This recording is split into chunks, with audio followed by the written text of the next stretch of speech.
Hey there and welcome to True Scary Stories. Before we dive in, don't forget to hit that like button, subscribe to the channel, and drop a comment telling us where you're from and what time you're watching. That helps YouTube know you love creepy stories, and it'll keep sending more your way. 3 most disturbing true blizzard horror stories. Hey everyone, welcome back to the channel. If you're new here, don't forget to hit that subscribe button. Today, I'm bringing you 3 of the most disturbing true stories that happened during some of the worst winter weather stories in recent history. These aren't your typical winter weather stories. These are the ones that will make you think twice about ever being caught outside when the snow starts falling. The worst part? All 3 of these stories actually happened, and the people involved, well, let's just say some of them were never the same after what they experienced out there in that white darkness. Buckle up. It's time to get into today's stories. Story 1. The Truck Stop Disappearance. Let me take you back to January of 2011. We're in the upper Midwest, somewhere around South Dakota. A man named David Chen, he was a long-haul truck driver, spent most of his life on the road, knew how to handle himself in bad weather, or at least he thought he did. David was making a routine run from Minneapolis to Rapid City. Nothing special. He'd done this route maybe 100 times before. But on this particular night, the National Weather Service had issued a blizzard warning.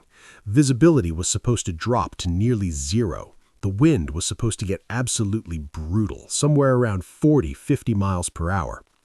Most drivers would have pulled over and waited it out, found a truck stop, got some coffee, waited for the plows to come through. But David was behind schedule. His company was pushing for faster turnaround times. He figured he could make it through. He'd seen worse, or so he thought. Around 10 p.m., David pulled into a truck stop about 80 miles outside of Sioux Falls. The place was called Rocky's. It's one of those old-style truck stops with the diner attached, the bathroom out back, all those things. The parking lot was already pretty full with other drivers who decided to wait out the storm. David went inside, ordered a coffee and some pie. He was sitting in a booth near the front window when he started talking to another driver. This guy's name was Marcus. Marcus had also been trying to push through, but his rig had started acting up, so he'd pulled in. The two of them got to talking. Marcus was older, probably in his 60s. He'd been driving for 40 years. And he was telling David something that made him a little uneasy.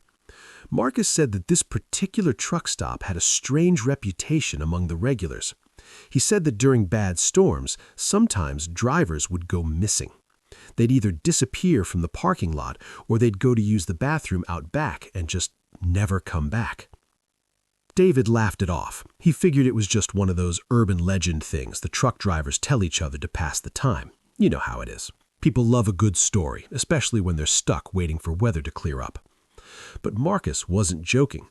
He told David about a specific case from about 5 years back. A woman driver had pulled in during another blizzard. She was alone, and she went to use the bathroom out back around midnight.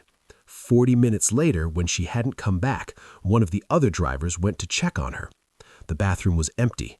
The snow outside was completely smooth and undisturbed, no tracks leading anywhere.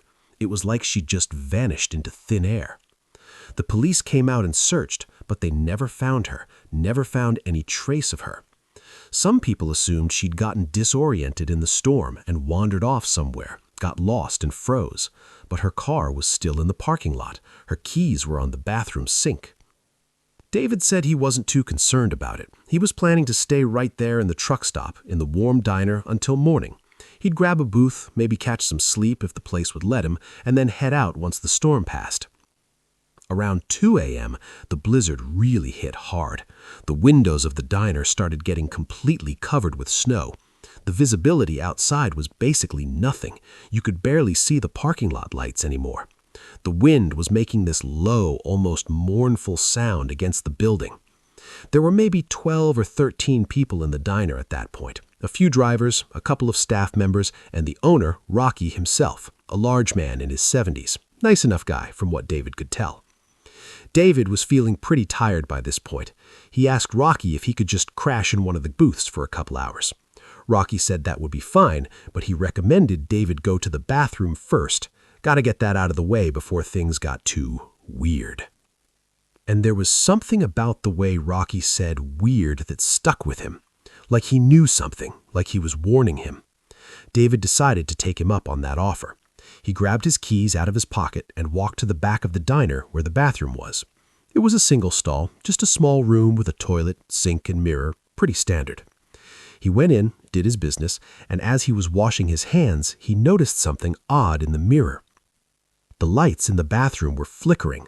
Not a light issue, the rest of the diner lights were fine, just the bathroom.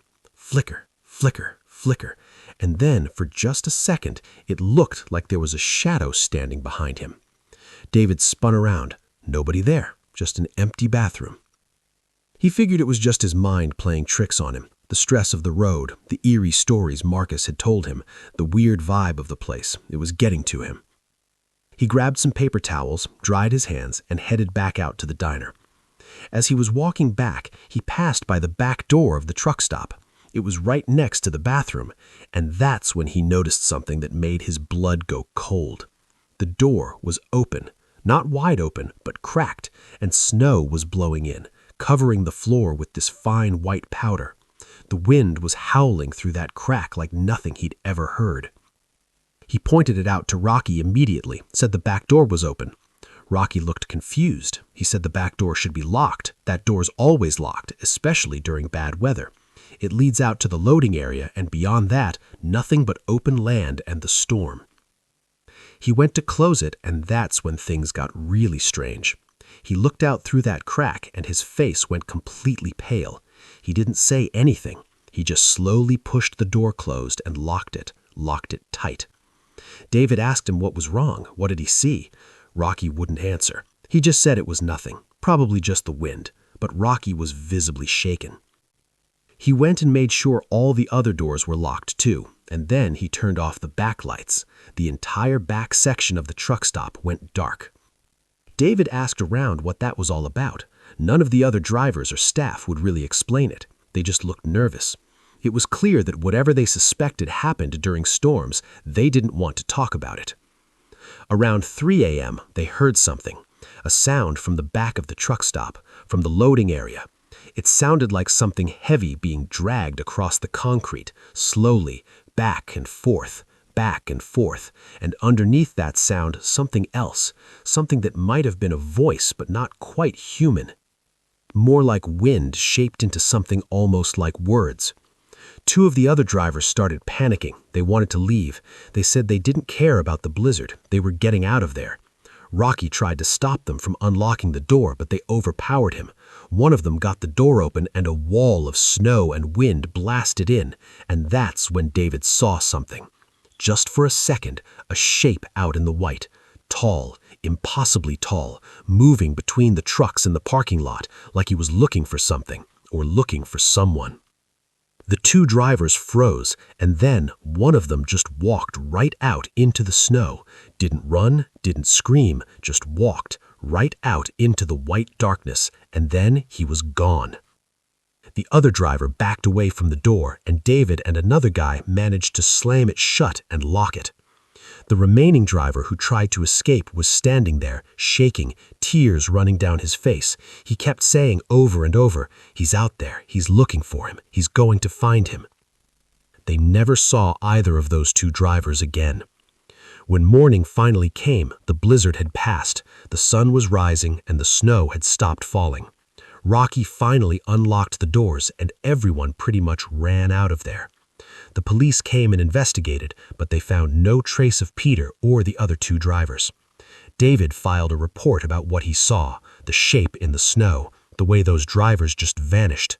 He even went back to check on the truck that had been left open. The keys were still in the ignition, the driver's seat was covered in snow, and there was something else on the passenger seat. A muddy handprint, but the fingers were wrong, too long, the palm was too wide. To this day, David still gets on the road, but he's terrified of bad weather, and he'll never, ever pull into a truck stop called Rocky's, because he knows deep down that something is out there in those blizzards. something that's been there for a long time, something that waits for the storms to come so it can hunt. And sometimes, when he's driving at night and the snow starts falling, he hears a sound like wind forming words, and he floors the accelerator. Story 2. The Cabin in the Woods. Now, our second story takes us to the mountains of Colorado, winter of 2008. And this one hits different because it's not just about disappearance. It's about what happens when you realize you're not alone in the dark. A group of friends decided to rent a cabin for the weekend. There were 6 of them, college students, all around 22 or 23 years old. The cabin was remote, really remote, about an hour's drive from the nearest town, up into the mountains. Beautiful area, surrounded by forest. The weather forecast said there was a possibility of snow, but nothing they were too worried about. Just a light dusting, maybe. They packed up their cars and headed out on a Friday afternoon. The cabin itself was decent. 2 bedrooms, a living room with a fireplace, a full kitchen. It was cute in that rustic way, the kind of place that seemed perfect for a relaxing weekend away from everything. And at first, it was fine. They built a fire, ordered a pizza from the one place in town that would deliver up there, and settled in for the night. By Saturday morning, the snow had started, but it wasn't a light dusting. It was heavy. The kind of snow that comes down thick and fast, and you know something's not right with the weather pattern. They checked their phones. The weather had changed. A freak storm system had moved in, and the forecast was now calling for blizzard conditions. Visibility expected to drop to near 0 by evening. Most of them wanted to leave immediately, pack up and head back down the mountain before the roads got too bad. But one of the guys in the group, his name was Eric, he convinced them to stay. He said the cabin was warm, they had supplies, and it'd be worse to drive in the snow than to just stay put and ride it out. One of the girls, Amanda, she wasn't comfortable with staying. She had a really bad feeling about it. But the majority voted to stay, so she ended up going along with it. By evening, the storm was in full force. The snow was piling up against the windows, the wind was howling through the trees. The power flickered a couple times, but stayed on. They had a fire going, and despite the weather, there was an almost cozy vibe.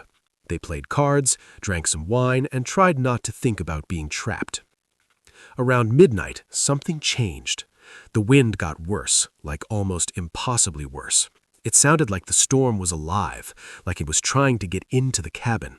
The sound of it was almost like screaming, dozens of high-pitched voices all wailing at once. And then they heard something else, footsteps on the roof. Everyone went quiet. Footsteps, heavy, deliberate footsteps walking back and forth across the roof of the cabin. But it wasn't the wind, it was something physical, something solid. One of the guys, Mark, he grabbed a flashlight and went to look out the window.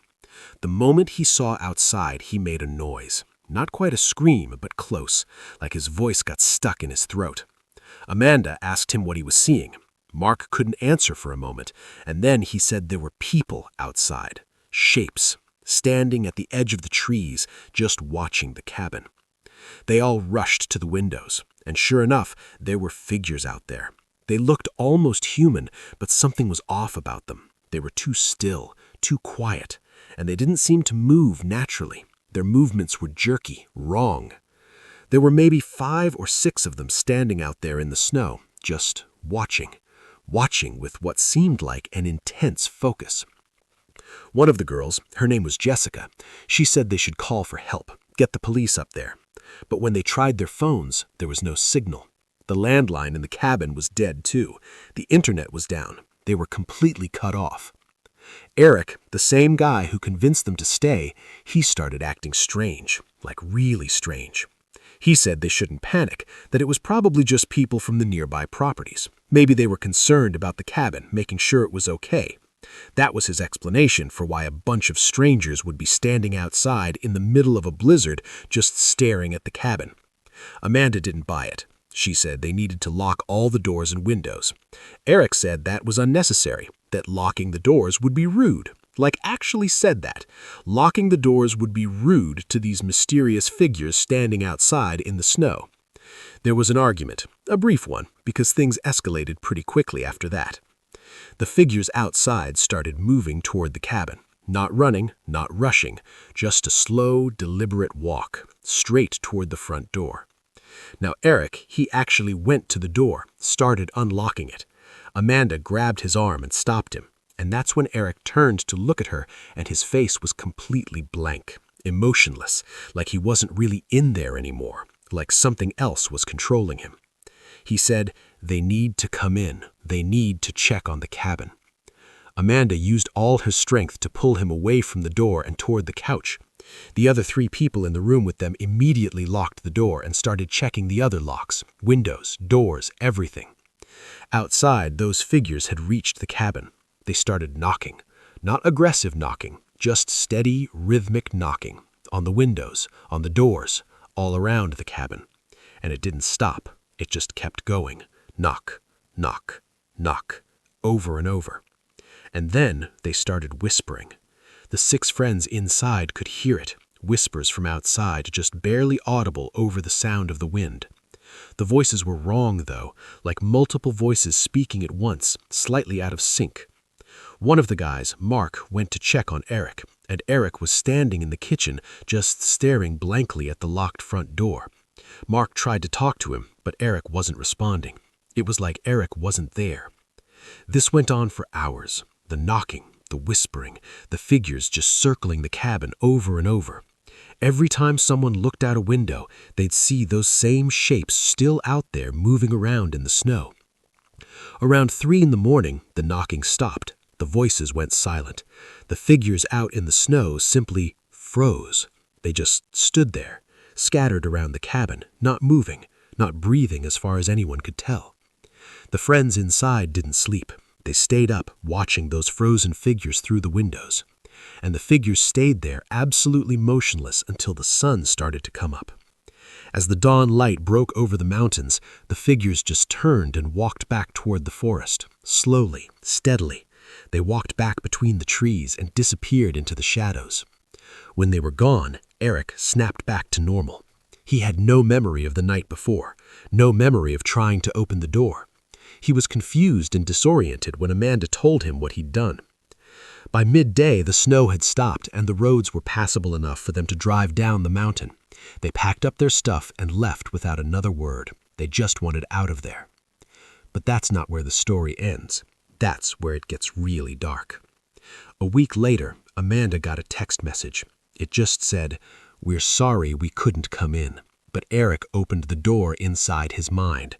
We'll be back when he comes back up the mountain." Amanda showed it to everyone. They all checked their phones, and they'd all gotten the same message. The number it came from didn't exist. It wasn't a real number, and they have no idea how it was sent. Eric, from that day on, started having these episodes, times where he'd go blank and seem like he wanted to go back to the cabin. They got worse and worse. By the time 6 months had passed, he was in an institution. The doctors called it a severe psychological break with reality, but Amanda and the others knew it was something different. And the scariest part, Eric keeps drawing the same thing over and over. A door. The inside of the cabin, but with that door wide open. And standing in the doorway, those same figures, finally inside, finally getting what they wanted. 2 months ago, Eric escaped from the hospital, and he headed straight up toward those mountains. They found his car parked at the base of a trail. They searched for him, but they never found him. And Amanda got another text. It just said, "Thank you for bringing him back. We'll bring the others soon." Story 3. Stranded on the Highway. Our final story is perhaps the most disturbing because it's the most recent. It happened just about 3 years ago, in late December, and this one is still being investigated, which is why some details I'm sharing might feel incomplete, because they genuinely are. A woman named Jennifer Hartley was driving home from her sister's house for Christmas. She lived about 6 hours away, and she'd spent a few days with families celebrating the holidays. By December 23rd, she was heading back to her apartment in the city. The weather started deteriorating around 5 p.m. Jennifer was driving on Interstate 80, heading west, and the wind was picking up. Snow started falling, first light, then moderate, then heavy. By 6 p.m., visibility was getting really bad. Jennifer knew she should probably pull over and wait it out, but she was close, only about an hour away from home. She figured she could make it. She had a full tank of gas. She was an experienced driver. What could go wrong, right? Wrong.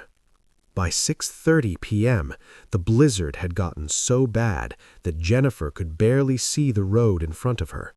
She was doing maybe 30 miles an hour, just trying to stay in her lane. There were very few other cars on the road. Most people had already stopped or turned back. That's when she noticed something strange. There was a car ahead of her. It was moving slowly, like hers, but it wasn't using its headlights. Just a dark shape, barely visible in the white snow. She could see its taillights, though. 2 red dots moving through the storm. Jennifer kept her distance, but she followed those taillights. There was something strangely comforting about not being completely alone on the road, about knowing there was another person out there navigating the same conditions. She followed those taillights for maybe 20 minutes, and then something happened. The taillights just disappeared. Not gradually, like the car pulled off the road, just suddenly off. 1 second they were there, the next second they were gone. Jennifer slowed down even more. She was trying to see if the car had skidded off the road or crashed, but there was nothing. No wreckage, no lights, no sign that anything had been on the road at all. She kept driving, more slowly now, more carefully.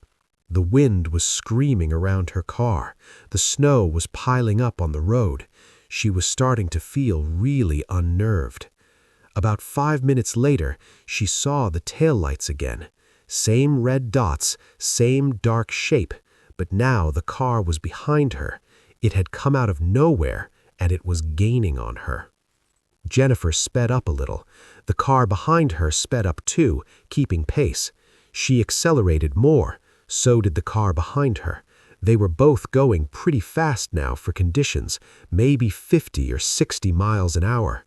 Jennifer realized with a sinking feeling that this car was chasing her, that whatever had happened to it on the road, it was now following her, and it was getting closer. She looked in her rearview mirror. She could barely make out the shape of the car behind her because of the snow, but she could see the taillights getting closer. She could see something moving in the back window of that car, a shape pressing against the glass. Jennifer knew the nearest town was still about 20 miles away. She knew that her best option was to keep driving, keep moving, and try to reach the lights of civilization. So that's what she did. She pushed her car harder, navigating through the blizzard at speeds that were probably dangerous. The car behind her stayed right with her, though, matching her speed, keeping that same distance, not trying to hit her, just pursuing. Jennifer took her hand off the wheel for just a second and reached for her phone. She wanted to call 911 to get help, but the moment her attention shifted off the road, her car hit a patch of ice. She went into a skid. Her car slid across the highway, off the road, and crashed into the guardrail. The impact knocked the wind out of her. For a moment, she just sat there, stunned, trying to figure out if she was hurt. When she looked up, the car that had been chasing her was pulling up beside her. It stopped, just sat there, right next to her damaged car. Jennifer's heart was pounding so hard she thought it might burst. She locked her doors. She had her phone in her hand, and she was desperately trying to get a signal, any signal, so she could call for help. And then the passenger window of that other car rolled down. Jennifer could barely see into that window. The interior of the car was dark, but she could make out a shape, a figure leaning toward the window, and it was looking at her. She describes what happened next as the most terrifying moment of her life, because in that instant she realized that whatever was looking at her from that car was not human. The proportions were wrong, the way it moved was wrong, the shape of its head, the number of joints in its limbs. It wasn't anything she could quite describe, but her brain knew instinctively that it was wrong. The thing in that car was staring at her, and then it raised one of its appendages. It looked almost like a hand, but with too many fingers, and it pressed it against the window. Jennifer screamed. She threw her car into reverse, not caring that she was already in the ditch, and she floored the accelerator. Her tires spun, and she managed to reverse back onto the highway. She got her car straightened out, and she drove. She didn't care about the blizzard, about the icy road, about safety. She just drove. When she looked in the mirror, that other car was still right there, still chasing her. But it wasn't moving like a normal car anymore. It was moving too fast for the conditions, moving in a way that wasn't natural. Jennifer could see the lights of the town ahead now. Just a few miles. She was almost there. She just had to make it. The car behind her accelerated. It pulled up beside her on the left side, and she could see, in the window, that thing pressing against the glass. Multiple things, actually. Shapes in that car, all pressing against the windows, all looking at her. Jennifer screamed again, and she swerved toward that car. It sounds crazy, but she deliberately crashed into it. Her car slammed into the passenger side of that other vehicle. And when the two cars collided, Jennifer felt something, a cold, an intense, penetrating cold that seemed to pass right through the metal and glass of her car, a cold so intense it burned. Her car spun out, and the other car went flying off the road. She saw it launch off an embankment, airborne for a moment, and then it crashed down into the trees below. Jennifer didn't stop to check. She kept driving. She reached the town moments later, pulled up to the gas station that was still open, and ran inside, screaming for help. The police came, the highway patrol came, ambulances came. They found Jennifer's car, and they confirmed there had been a collision, but when they searched for the other vehicle, they couldn't find it. They went down into those trees where she said it crashed. Nothing. No car, no wreckage, no evidence that any other vehicle had been there. Jennifer was taken to the hospital. She was treated for shock and some minor injuries from the crash. The police interviewed her extensively. She told them everything. About the car without headlights, about the chase, about the thing in the window. The highway patrol pulled the dashcam footage from a camera that was supposed to be monitoring that stretch of highway. But here's the thing. The footage showed Jennifer's car driving alone the entire time. No other vehicle, no chase, nothing. Just Jennifer driving erratically through the snow and then crashing into the guardrail on her own. There's no explanation for how that other car vanished. No explanation for how Jennifer could have hit it if it was never there. No explanation for the witnesses at the gas station who said they saw a second vehicle pull in right after Jennifer's car, except when the police went to check, there was nothing. Jennifer has been diagnosed with acute stress disorder. Most people believe she hallucinated the entire event, that her mind created the threat because of fear and the intensity of the storm. But here's the thing. Here's what I think makes this story genuinely unsettling. A week after the incident, Jennifer started receiving text messages from a number that doesn't exist. The messages just say the same thing over and over. We remember you. We'll try again when the snow comes. Jennifer doesn't go out anymore when there's weather like that, and whenever it snows, even light snow, she checks her phone obsessively, waiting for the messages, because they always come, and they're always from that same number. Last month, a search and rescue team found a car about 15 miles from where Jennifer's accident occurred. It was buried under about 8 feet of snow, completely abandoned. The interior of the car was covered in a strange, dark residue that nobody could identify. The doors were locked from the inside, and there was no driver anywhere to be found. They're still trying to identify the car. The VIN is corrupted. The license plates are unreadable. It's like the vehicle exists, but there's no record of it anywhere in any system. Jennifer thinks it's the car that chased her. She thinks somehow it ended up buried in that snow. But she also thinks deep down that they're still out there, whatever was in that car, whatever exists in these blizzards, hunting. And she's convinced that eventually, when the conditions are right, they'll come for her again. Well, that's where we have to leave these stories for now. 3 of the most disturbing blizzard horrors that have ever been documented. Whether you believe them or not is up to you, but the reality is that we still don't have good explanations for any of them. What's in those storms? What hunts when the snow starts falling and visibility drops to nothing? These stories suggest that there's something out there, something that uses the cover of blizzards to move unseen, something that has been doing this for decades, maybe longer. All I know is this: the next time you're driving in bad weather, the next time a blizzard rolls in and you're thinking about pushing through, remember these stories. Remember David and that truck stop. Remember Eric and those figures in the snow. Remember Jennifer and that impossible car. Because whatever is out there in those storms, it's patient, it's hungry, and it's been at this for a very long time. If you enjoyed these stories, please like and subscribe, and let me know in the comments which story disturbed you the most. Stay safe, stay warm, and whenever it snows, even light snow, check your phone obsessively, waiting for the messages, because they always come, and they're always from that same number.